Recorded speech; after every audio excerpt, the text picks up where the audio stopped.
চলতি বছরের জুনের শুরুতে শুরু হওয়া ওমরা মৌসুমে এরই মধ্যে রেকর্ড 4 মিলিয়নের বেশি বিদেশি হাজি সৌদি আরবে পৌঁছেছেন, যা আগের বছরের পুরো মৌসুমের তুলনায়ও বেশি। বিশ্লেষকরা বলছেন, ওমরা পালনকারীর এ অভূতপূর্ব প্রবৃদ্ধি বিশ্বজুড়ে মুসলমানদের মধ্যে পবিত্র ভূমি সফরের আগ্রহ বাড়ারই প্রমাণ বহন করছে।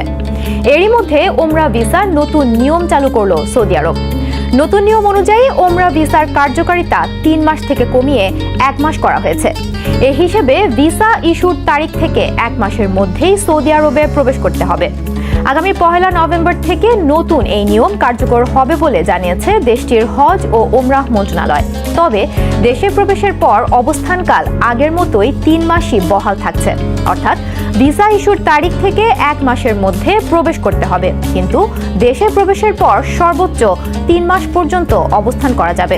নতুন নিয়ম অনুযায়ী ভিসা ইস্যুর 30 দিনের মধ্যে সৌদি আরবে প্রবেশ না করলে তা স্বয়ংক্রিয়ভাবে বাতিল হয়ে যাবে। মন্ত্রণালয়ের উপদেষ্টা আহমেদ বাজাইফার জানান, গ্রীষ্মকাল শেষে শীতল আবহাওয়া শুরু হওয়ায় পবিত্র মক্কা মদিনায় বিপুল সংখ্যক ওমরা যাত্রী আগমনের এ প্রস্তুতি হিসেবেই এ পদক্ষেপ নেওয়া হয়েছে।